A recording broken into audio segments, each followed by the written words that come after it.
Mullaperiyar dam പൊട്ടിക്കഴിഞ്ഞാൽ എന്തായിരിക്കും സംഭവിക്കുന്ന? ഒന്ന്. രണ്ട്, നമുക്കിപ്പോൾ രക്ഷപ്പെടണമെങ്കിൽ ഇവിടുന്ന് ഏത് ജില്ലയിൽ പോകണം? അല്ല, ഇത് ചരിത്രത്തിൽ തന്നെ തെളിവുണ്ട്. ഇത് 1924 മുല്ലപ്പെരിയാർ ഡാം പാർഷ്യലി തകർന്നതാണ്. അന്ന് കേരളം മുഴുവൻ ഇല്ലാണ്ടായി. 99 വെള്ളപ്പൊക്കം എന്ന് മലയാള മേഖലയിൽ പറയണ 99 വെള്ളപ്പൊക്കം അതാണ്. അത്ര സീവിയർ ആവാൻ കാരണം ഈ ഡാം തകർന്നതാണ്.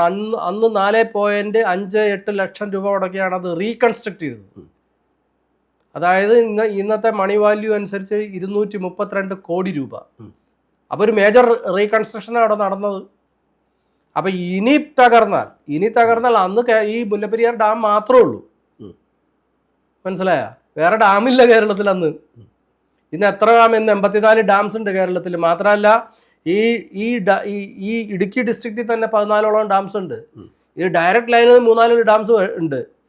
ഇടുക്കി ഡാമിൽ തന്നെ ഈ മുല്ലപ്പെരിയാർ ഡാമിൻ ഉള്ളതിനേക്കാളും 7 ഇരട്ടി വെള്ളമുണ്ട്. പിന്നെ ചുരുക്കം അത് മാത്രം പൊട്ടിയാൽ മതി, ഒന്നും ഇല്ലാതാകാൻ.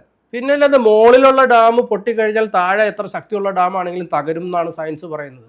കാരണം അത്ര ഫോഴ്സിൽ നിന്നാണ്. അതായത് ഒരു ബുള്ളറ്റ് കണക്കെ ചീറിപ്പാഞ്ഞവരാണ് കല്ലും മണ്ണും മരങ്ങളും മൃഗങ്ങളും എല്ലാ സാധനവും വഹിച്ചുകൊണ്ട്.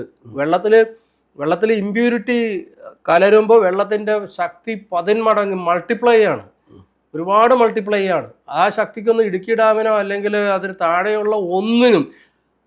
ഇതൊക്കെ ഞാൻ ചരിത്രത്തിലൂടെ പറഞ്ഞു തരാമല്ലോ. നമ്മൾ ഈ 99 വെള്ളപ്പൊക്കത്തിൻ്റെ സമയത്ത് കരിന്തിരി മല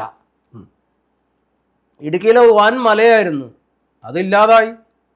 ഒന്ന് ആലോചിച്ച് നോക്ക്. നമ്മൾ ഇവിടുന്ന് മൂന്നാറിന് പോകുമ്പോൾ ഒരുപാട് മലകൾ കാണുന്നുണ്ട്.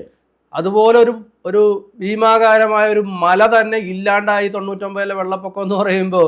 അത് വെള്ളപ്പൊക്കവും പിന്നെ ഈ ഡാമിൻ്റെ തകർച്ചയും, ഇത് രണ്ടും കൂടി അങ്ങനെ സംഭവിച്ചാൽ ഏത് മലയ്ക്ക് മുമ്പിൽ നിൽക്കാൻ പറ്റും? നമുക്ക് ചരിത്രത്തിൽ വസ്തുതകളുണ്ട്. ഞാൻ വെറുതെ ഇരുന്നോട് പറയണതൊന്നുമല്ല.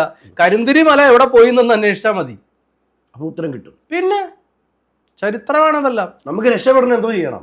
രക്ഷപ്പെടണമെങ്കിൽ നാട് വിട്ടു പോകണം, അല്ലെങ്കിൽ ഇമ്മീഡിയറ്റ് ഡീകമ്മീഷൻ ചെയ്യണം. എന്തോരാളുകൾ നാട് വിട്ടു പോയി. കേരളത്തിൽ നിന്ന് ഒത്തിരി ആളുകൾ നാട് വിട്ടു പോയി.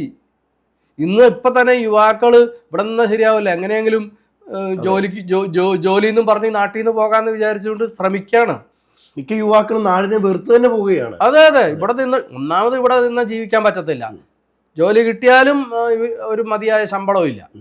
അപ്പം പിന്നെ ഇവിടെ നിന്ന് പോകുക, ഡാമിൽ നിന്നും രക്ഷയായി, ഇവിടുത്തെ ഈ കഷ്ടതയിൽ നിന്നും രക്ഷയായി.